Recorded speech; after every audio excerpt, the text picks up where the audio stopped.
কারীম বলেন গুনার উপরে লজ্জিত হইলে আমি মাফ করে দেই, কিন্তু শর্ত হলো ঈমান। জোরে এখন শর্ত হলো গুনাহ করার পরে আল্লাহ বলেন আমার হক নষ্ট করলে মাফ করে দিব।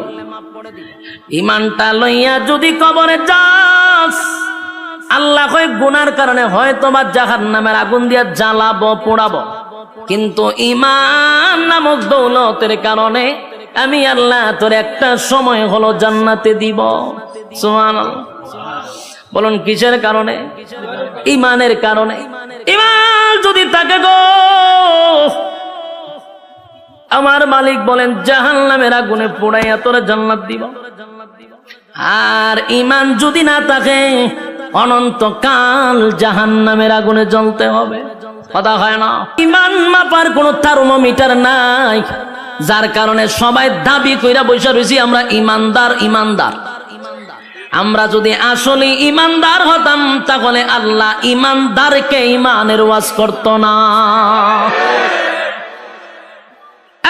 যুবক ভাই, ঈমান এমন একটা বড় নিয়ামত, ঈমান সবচেয়ে বড় নিয়ামত। ঈমান কেমনে যায় আমরা জানিও না, হাসতে হাসতে ঈমান আমরা বিক্রি করে দেই। 5 টাকার চার কাছেও ঈমান বিক্রি হয়। কথা কই না দি? বুড়া বুড়ির সময় এলে দেখবেন লাঙ্গল মার্কায় গিয়া চা খাওয়ায়, কয় বুট কারে দিবি? আপনারই দিব। চা আপনি খাওয়াইছেন, বুট আপনারই দিব। এবার আনারস মার্কা চা খাওয়াইছে, বুট কারে দিবি? আপনারই তো দিব। চা না আপনি খাওয়াইছেন? বলে হ।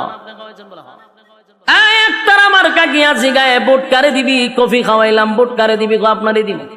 বলুন তো দেখি বুট কয়টা দিল? কয়জন রে? বুট একটা দিল 3 জন রে। ঈমান আছে না গেছে? তাহলে আমাদের অভ্যাস এত খারাপ, 5 টাকার কাছে ঈমান বিক্রি হয়। কথা কয় না? আবার অনেক মানুষ ফার্মেসিতে কদিন আগে আমি গেলাম, দেখি এক বেচারা ডাক্তার রে কইতেছে কালকে ওষুধটা না খাইলে মরি গেছিলাম বুকের ব্যথা। তার মানে ওষুধে তারে বাঁচাইছে। এই কথাটাও সাংঘাতিক, আমরা কিন্তু এগুলা বলি। এই কথার দ্বারা ঈমান চলে যাওয়ার সম্ভাবনা আছে না নাই?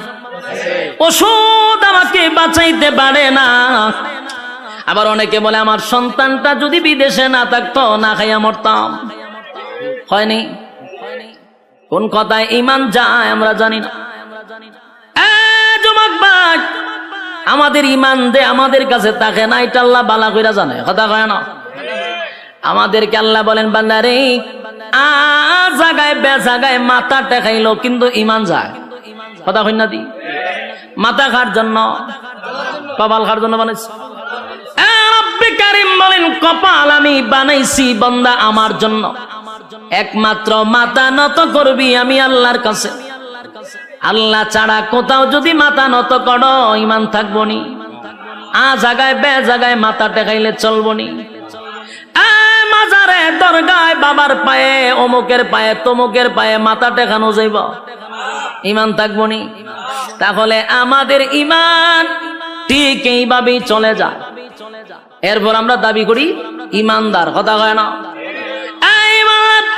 ঈমানের দাবি নিয়া ঈমানদার, ঈমানের দাবি নিয়া বসে আছি, কিন্তু সকাল বিকাল ঈমান চলে যায় আমরা বলতে পারি না। আর ঈমান এত দামি, ঈমানটা এত দামি এত দামি এত দামি। আল্লাহ বলে বান্দারে ঈমান যদি থাকে পাহাড় পরিমাণ গুনাহ যদি হয়, আল্লাহর হক নষ্ট করছেন, বান্দা যদি একটা সময় ভিতরে এটা বুঝে আসে যে আমি গুনাহ করতে করতে পাহাড় পরিমাণ করছি, গুনাহ করতে করতে সাগরের পেনা পরিমাণ কইরা ফলাইছি, এটা যদি একটা সময় বুঝে আসে, আর বান্দা যদি তার সমস্ত গুনাহর উপরে লজ্জিত হয়ে যায়, ঈমান আছে কিন্তু গুনাহ আছে, ঈমান থাকার পরে গুনাহ আছে নি? গুনাহ আছে, ঈমানও আছে গো। গুনাহটা যদি সাগরের ফেনার মতো হয়ে যায়, পাহাড় পর্বতের মতো হয়ে যায়, আর এই গুনাহর উপরে যদি বান্দা কোনো সময় লজ্জিত হয়ে যায়, বান্দা যদি লজ্জিত হইয়া চিন্তা করে আমি তো গুনাহ করছি, আমার গুনাহটা যদি আমার মা দেখতো গো, সন্তান বলে কোনোদিন মা পরিচয় দিত না। গুনাহ যদি বাবায় দেখতো, সন্তান বলে পরিচয় দিত না।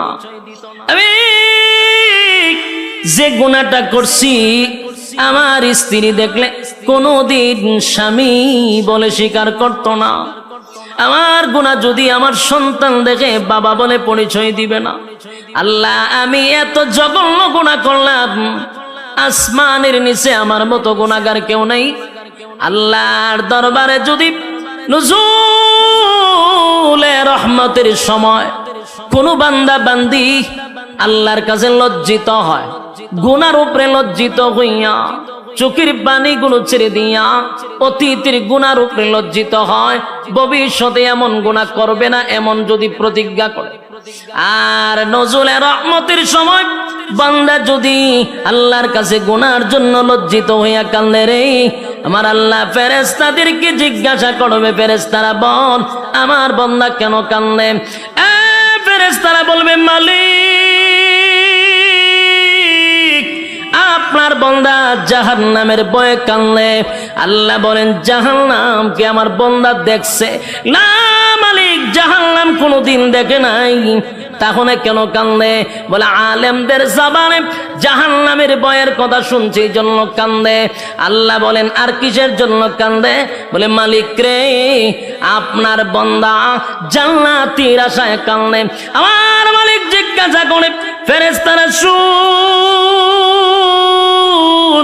আমার বান্দা কি জান্নাতের আরামায়েশ দেখছে? না মালিক দেখে নাই, না মালিক দেখে নাই। তখন কেন কান্দে? বলে জান্নাতের আশায় কান্দে, জাহান্নামের ভয়ে কান্দে। আল্লাহ গুনার উপরে লজ্জিত হইয়া বান্দা কান্দে গো। আল্লাহ বলেন, নুজুলে রহমতের সময় তার জিন্দেগির গুনার উপরে লজ্জিত হয়ে গেছে। যেই সময় পশু পাখিরা ঘুমায়া যায়, যেই সময় মানুষ তার স্ত্রী পুত্র লইয়া ঘুমায়, ঠিক এই মুহূর্তে বান্দা আমি আল্লাহর কুদরতি পায়ে পড়িয়া বান্দা কান্দে। আমি আল্লাহর কুদরতি, আমি আল্লাহর রহমতের মধ্যে জোশ উঠে গেছে। বান্দা ওয়াদা দিলাম, বান্দায় যদি চোখের পানি ছেড়ে দিয়া কান্না শুরুই করে দিল, লজ্জিতই হয়ে গেল, আমিও ফেরেশতাদেরকে সাক্ষী রেখে ওয়াদা করলাম আমার বান্দার সমস্ত গুনাহ চোখের পানিটা নাকের ডগায় আসার আগে আগে জিন্দেগির সব গুনাহ মাফ করে দিলাম। একটা জবান বন্ধ রাখবেন না, কোন আল্লাহু আকবার। আরো জোরে কোন আল্লাহু আকবার। গুনার উপরে লজ্জিত হয়, রব্বে কারীম বলেন গুনার উপরে লজ্জিত হইলে আমি মাফ করে দেই, কিন্তু শর্ত হলো ঈমান। জোরে কোন শর্ত হলো? গুনাহ করার পরে আল্লাহ বলেন আমার হক নষ্ট করলে মাফ করে দিব। ঈমানটা লইয়া যদি কবরে যাস, আল্লাহ কয় গুনার কারণে হয়তো বা জাহান্নামের আগুন দিয়া জ্বালাবো, পোড়াবো, কিন্তু ঈমান নামক দৌলতের কারণে আমি আল্লাহ তোর একটা সময় হলো জান্নাতে দিব। সুবহানাল্লাহ। বলুন কিসের কারণে? ঈমানের কারণে। ঈমান যদি থাকে গো, আমার মালিক বলেন জাহান্নামের আগুনে পোড়াইয়া তোরে জান্নাত দিব। আর ঈমান যদি না থাকে, অনন্তকাল জাহান্নামের আগুনে জ্বলতে হবে। কথা হয় না? ঈমান এত গুরুত্বপূর্ণ, ঈমান ঈমান এত গুরুত্বপূর্ণ, এই জন্য আল্লাহ বলেন ইল্লাল্লাযীনা আমানু, ঈমান আনতে হবে আমি আল্লাহর উপরে। ঈমান কার উপরে? যুবক ভাই, ঈমান সাধারণ কোনো বিষয় না। যত বেশি ঈমান আপনার মজবুত হবে, তত বেশি পরীক্ষা আসবে। কথা হয় না? নরমাল ঈমানদারের উপরে তো পরীক্ষা হয় না। কথা এখন ঠিক নেই? ঈমান যত শক্ত, পরীক্ষা তত বেশি। প্রত্যেকটা মুমিনের উপরে পরীক্ষা হয়, কিন্তু এই পরীক্ষায় উত্তীর্ণ হতেই হবে। পরীক্ষা ছাড়া কেউ জান্নাতে যেতে পারবো? কথা হয় না দি? প্রত্যেকটা মুমিনের পরীক্ষা হবে, ঈমানের পরীক্ষা হয়। ঈমানের পরীক্ষা না দিয়া কেউ জান্নাতে যেতে পারে নাই। যুবক ভাই আজকে গোটা পৃথিবীর মধ্যে তাকায়া দেখেন, ফিলিস্তিনিরা এখন ইমানের পরীক্ষা দিতেছে। কথা হয় না? ইমানের পরীক্ষা ফিলিস্তিনিরা দিতেছে।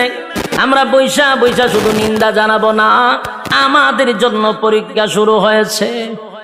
কথা কই না দি? ফিলিস্তিন মার খায় আর আমরা এখানে বৈশা বৈশা শুধু নিন্দা জানাই, কিন্তু আমরা জানি না ইমানের পরীক্ষা বাংলাদেশের মুসলমানের উপর শুরু হয়েছে। ঠিক বাড়ি দিয়া কইবে, পাকিস্তানের উপর ইমানের পরীক্ষা শুরু হয়েছে। 57টা মুসলিম দেশে ইমানের পরীক্ষা শুরু হয়েছে, কিন্তু আমরা মুসলমান লাল চামড়া কুত্তাগুলির পা ছাড়তেছি, পরীক্ষার খবর নেই। বাস্তব না বাস্তব? লাল চামড়াদের পা চাড়তেছি প্রত্যেকটা মুসলমানের দেশে, প্রত্যেকটা নাগরিক, প্রত্যেকটা ইমানের উপরে পরীক্ষা শুরু হয়ে গেছে। বাংলাদেশে বসে আছি, ইমানের পরীক্ষা শুরু হয়েছে নি? পরীক্ষা শুরু হয়ে গেছে। মুসলমানের রক্ত ঝরতেছে আর তুমি তসবিহ টপলে এখন চলবে না। এখন কি তসবিহ যাওয়ার সময়? সম্মানিত সুধী, গোটা বিশ্বের সব মুসলমান ঐক্যবদ্ধ হতে হবে, এক প্ল্যাটফর্মে আসতে হবে। বিশেষ করে আমরা যারা আছি, আমাদেরকেও সর্বপ্রথম এক হতে হবে। ঐক্য ছাড়া বিকল্প কোনো রাস্তা নাই। আপনারা কি আওয়াজ করতাম? আমরার মধ্যে তো ঐক্য নাই, কপাল তো আমরার খারাপ। এতগুলা ইসলামিক দল না হইয়া যদি সব মিললে একটা হইতো, কিতা বোঝেন? রাম বামরা কথা কইবার সাহস পাইতো না আমরার লগে। কিন্তু আমরা 15 জন হইলে একটা ব্যানার লই, আমি একটা দল, 20 জন হইলে আরেকটা দল। ওমা, দলের অভাব নাই। এত দল বাংলাদেশ, সব দল ভেঙ্গে একজনের নেতৃত্বে যদি আমরা যেইভাবে আহমদ শফী সাহেবের নেতৃত্বে সবাই এগিয়ে চলছিল, এইভাবে যদি আবার এক হতে পারি, আল্লাহর কসম এই দেশে ইসলামের পতাকা উড়বে ইনশাআল্লাহ। ঐক্য ছাড়া সম্ভব না। কিন্তু এখন আমরা ঐক্যই না ফাটল সৃষ্টি করব। এই জন্য আমাদের উলামায়ে কেরামদের উচিত, আমরা এখন ঐক্য হওয়া দরকার। মাঝখানে দুইটা ফাটল সৃষ্টি করার কোনো দরকার নাই। আমরা কিন্তু অনেকে আছে ফাটল সৃষ্টি করা শুরু করছে। আমরা সেই ঐক্য হইতে মাঝখানটা দেয় ফাটল সৃষ্টি কইরা না। যতদিন না পর্যন্ত ঐক্য না হব, আল্লাহর কসম মায়ের খাইতেই থাকবো, মায়ের খাইতে থাকবো 100%। আজকে আপনি খাইতেছেন, কালকে আমারও ধরবো, এটা নিশ্চয়তা নাই। আপনারা ধরছে আর আমি যদি আমার দল না কে সুদের 2 দিন পর আপনারা শেষব, এটা নিশ্চিত থাকেন। আর অলরেডি বাংলাদেশে কিছু প্রমাণও আমরা পাইছি। কথা হয় না দি? একজনে মারলে আরেকজন হাতে তালি দেয়, হেরা ধরছে, যে তালি দেয় হেরই ধরে, তবে একটু সময় নিয়ে ধরে। বাস্তব না বাস্তব? তাহলে একজন আরেকজনেরটা দিকে টিটকারি মস্করি না করে সবাই আমার ভাই, আমার মুসলমান মুসলমান, আমরা ভাই ভাই, আমাদের এক ছাড়া বিকল্প কোনো রাস্তা নাই। আর আমাদেরকে ফাটল ধরানোর জন্য আমাদের মাঝখানেও কিছু লোক তারা রেডি করে রাখে ফাটল করবার লাগে। বলুন, ঐক্য ছাড়া বিকল্প কোনো রাস্তা আছে? গোটা বিশ্বের সব মুসলমানরা যদি আজকে হুঙ্কার দিত, ইসরায়েলি পারত ফিলিস্তিনের উপরে হামলা করত, কিচ্ছু লাগে না। আমাদের যতটুকু স্টাডি আছে, এতটুকু গবেষণা করে আমরা যতটুকু বুঝতে পারছি, সবচেয়ে বেশি সম্পদ হলো মুসলমানের হাতে। এর মধ্যে সবচেয়ে বড় সম্পদ হলো তেল। তেলের উপরে সম্পদ আছে না? আল্লাহর কসম, যদি এখন আরব দেশগুলি বলে যে আমরা তেল দেওয়া বন্ধ করে দিব, সব লাল চামড়া কুত্তাগুলি দৌড়ের উপরে থাকবো। শুধু তেল বন্ধ করে দিলে এই সম্পদ আল্লাহ মুসলমানকে দিছে। কিন্তু দেখেন না, মুসলমান এত বড় সম্পদ পায়, এরার ফাও ছাড়তেছে। লাভ হইব কি? পা ছাড়তেছে তারা। খালি মুসলমান একটা হুঙ্কার দিলে আজকে প্রতিদিন সকালে লাশের মিছিল দেখতে হয় না। এর একটা কারণ হলো আমাদের মধ্যে ঐক্যই নাই। ঐক্য নাই, সাবধান। ঐক্য চাই যে কোনো দলের হোক। আমরা ঐক্যের জন্য কোন তরিকা দেখব না ইনশাআল্লাহ। তরিকা থাকতে পারে, ভিন্ন তরিকা একজন থাকতে পারে, তার তরিকা মতো চলতে দেন, কিন্তু মুসলমান হিসেবে আমরা এক প্ল্যাটফর্মে আসতে হবে। এছাড়া বিকল্প রাস্তা নাই তো। যুবক ভাই, আমি জানি আমার কথাগুলি আপনাদের কাছে বেশি মজা লাগবে না। কথাটা সবার কাছে যে পছন্দ এমনও না, কারণ আমরা যেহেতু 15 জন একটা ব্যানার লয়ে দৌড় মারি, তো সুতরাং আমার এই কথাগুলি আপনাদের কাছে যে পছন্দ হবে এটা আমিও জানি পছন্দ হবে না। কারণ আমরা 20 জন হইলে এখন আমি চিন্তা করলাম আমার সভাপতি বানাও, আমার নেতা বানাও, এই নেতাগিরি বাপ যতদিন না ছুটবে ততদিন এই বাংলাদেশে ইসলামিক আইন কায়ন কোনোটি কায়েম হবে না। যতই স্বপ্ন দেখেন ইসলামী হুকুমত কায়েম হবে, কখনো সম্ভব না। কারণ আমার ভিতরে নেতাগিরির বাপ আছে।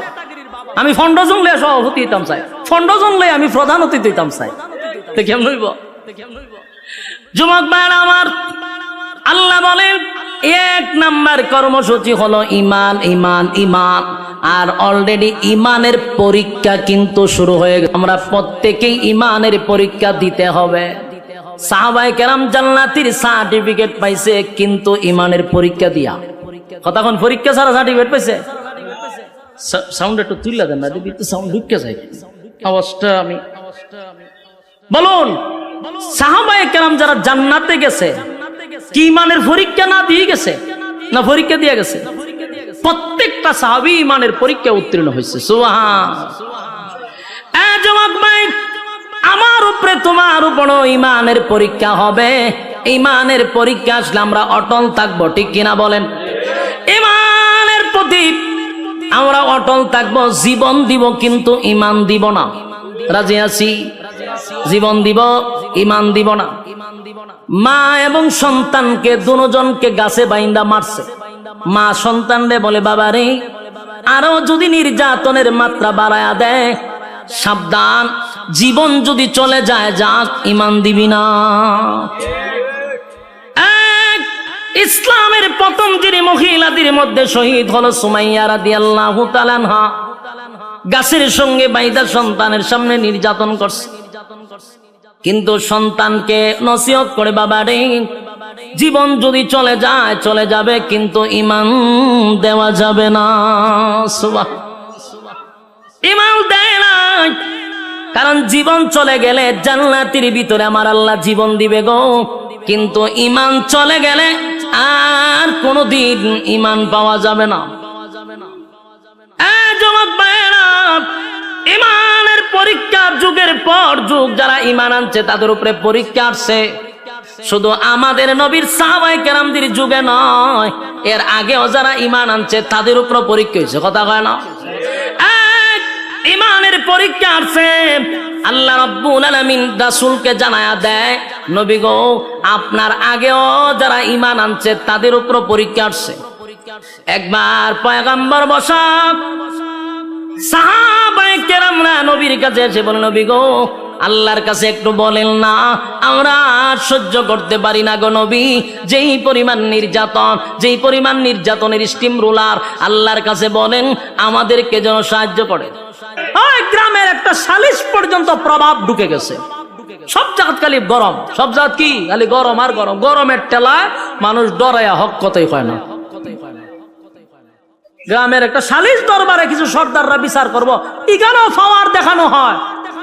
তাই পাশের মানুষগুলা তাদের ব্যাপারে হক কথাটা বলতে চায় না, আর তাদের হক কথা না বলার কারণে নির্দোষ মানুষগুলি দোষী সাব্যস্ত হয়ে শেষ পর্যন্ত কারাগারে যেতে বাধ্য হয়।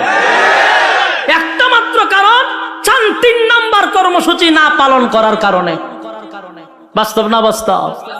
বেচারা 5 ওয়াক্ত নামাজ পড়ে, মাথায় একটা কালো দাগ আছে, তসবিহ একটা আতো আছে, মসজিদ থেকে বাইরিয়া বাসা পর্যন্ত যাইব, পাশে ডুল বাজনা হইতেছে, ডান্স তো পাগলো ডান্সের গানের আওয়াজ হইতেছে, বেচারা তসবিহ পড়ে আর সুবহানাল্লাহ সুবহানাল্লাহ, সি সি সি সি, আমরা কেডা করতেছে, এটা কার ছেলে এরকম গান বাজনা বাজায়?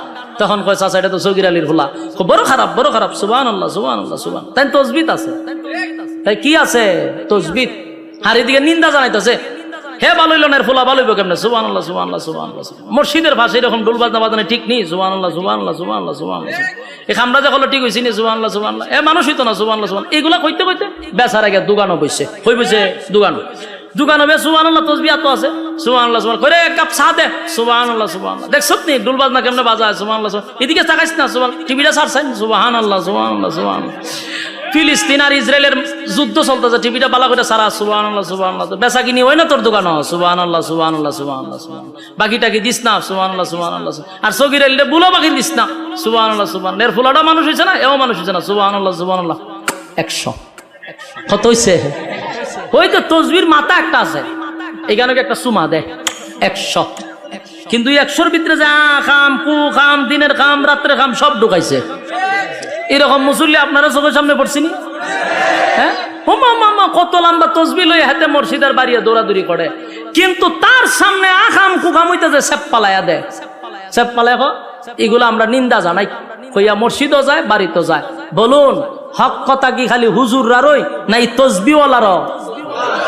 আল্লাহ হয় 3 নাম্বার কর্মসূচি মানছত না তো জাহান্নামে ইচ্ছা মতো সাইজ করা হবে। বলুন 3 নাম্বার কর্মসূচি কি মানলো? কোথাও হক কথা নাই, সমাজের বিচারও নাই, প্রতিনিয়ত তালাক হইতেছে, স্বামী স্ত্রী ঝগড়া লাগতেছে আর তালাক 14 গোষ্ঠী দিতেছে।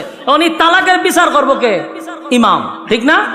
এই তালাকের বিচার করে গ্রামের সালিশ দরবার যে করে কিছু সুৎকুর আর ঘুষখোর লম্পট বদমাশগুলি বসে তালাকের বিচার করত।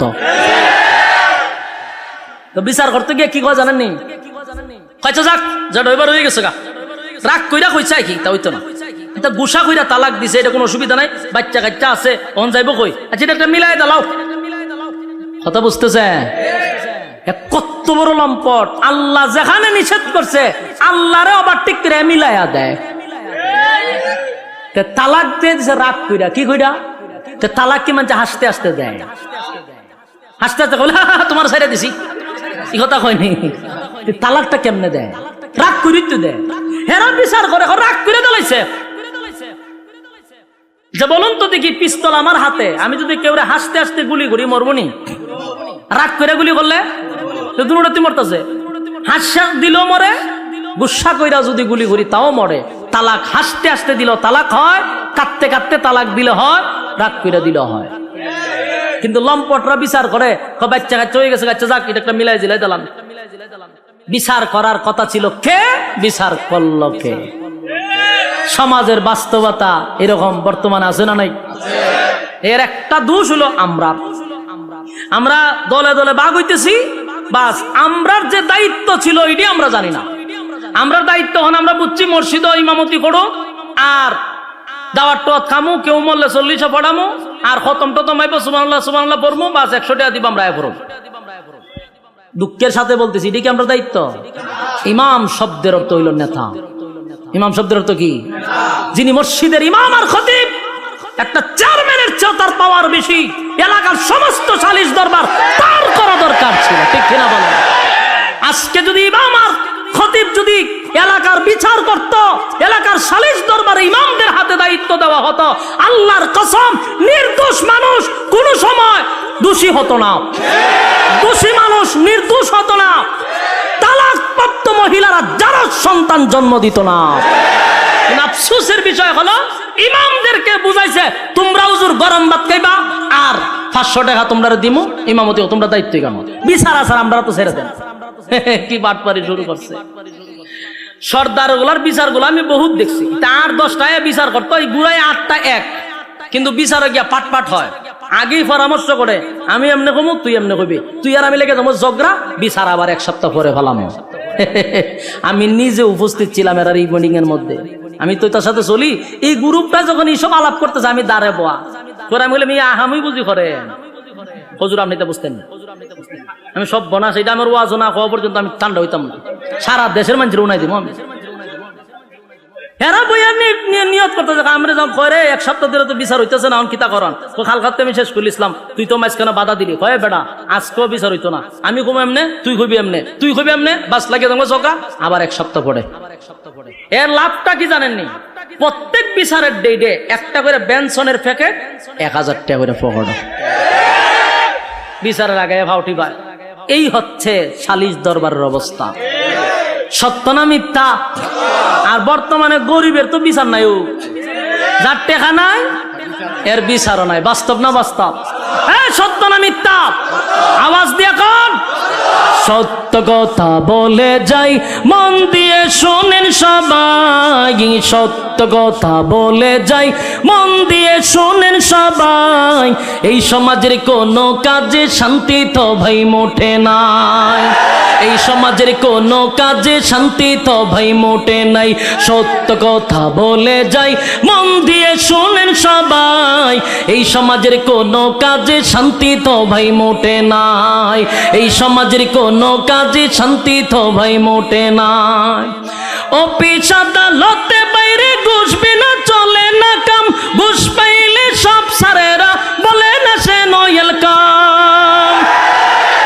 বাস্তব না বাস্তব? অফিস আদালতে বাইরে ঘুষ বিনা চলে না কাম, ঘুষ পাইলে সব সারেরা বলে না সে নইল কাম, ঘুষ না দিলে আদালতে, বাস্তব না বাস্তব? ঘুষ না দিলে আদালতে মেলে না গরিবের ঠাই, এই সমাজের আদালতে গরিব দুঃখীর বিচার না। বাস্তব না বাস্তব? দেখা নাই বিচার নাই, কথা হয় না দি? দেখা নাই দাঁড়ে দাঁড়ে ঘুরতেছে, কোর্টের বারান্দায় বারান্দায় ঘুরতেছে, টাকা নাই বিচার নাই। আর টাকা আছে, ওয়েলকাম, প্লিজ সিট ডাউন। কি লাগবে, গরম না ঠান্ডা?